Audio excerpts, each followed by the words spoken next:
Hi, and welcome back to Help for Healthcare Heroes, 4 Keys to Surviving COVID Stress. In the last video, we're going to take a look at what you choose to do matters. I have a question for you. Have you ever taken one of these and used it as one of these?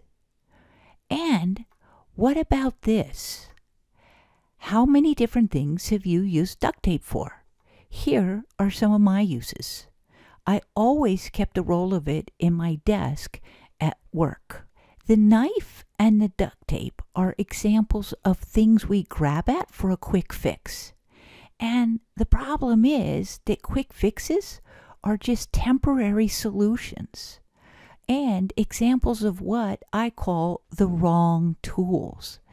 And just like we can grab at quick fixes when it comes to physical things in our life, we can also grab at quick fixes when it comes to stress. And I'd like to share a personal example with you. This was one of my quick fixes.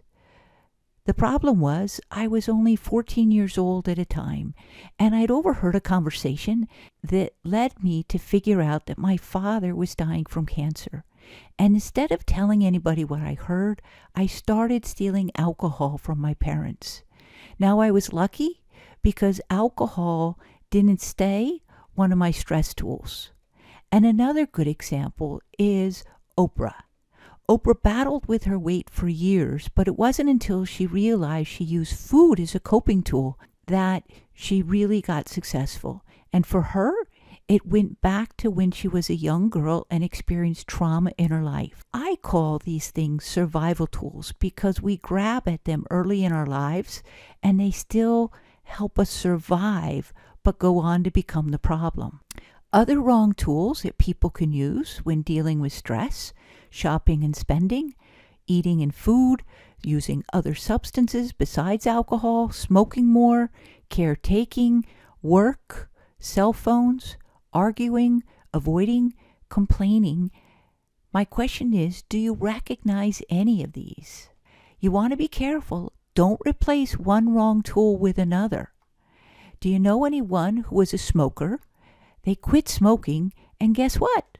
They gained weight. Ultimately, the wrong tools go on to create more stress. So instead, choose the right tools. And those are the ones we've talked about already. So let's look at what we've covered in this COVID stress series.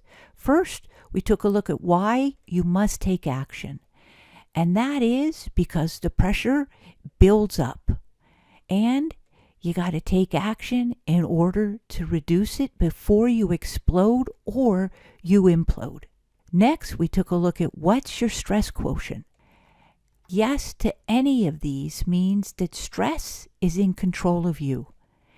And after that, we looked at how 60-second solutions work. And there, you have to do the Do 60 system. Step 1, stop. Step 2, release. Passive and active. And lastly, we took a look at what you choose to do matters.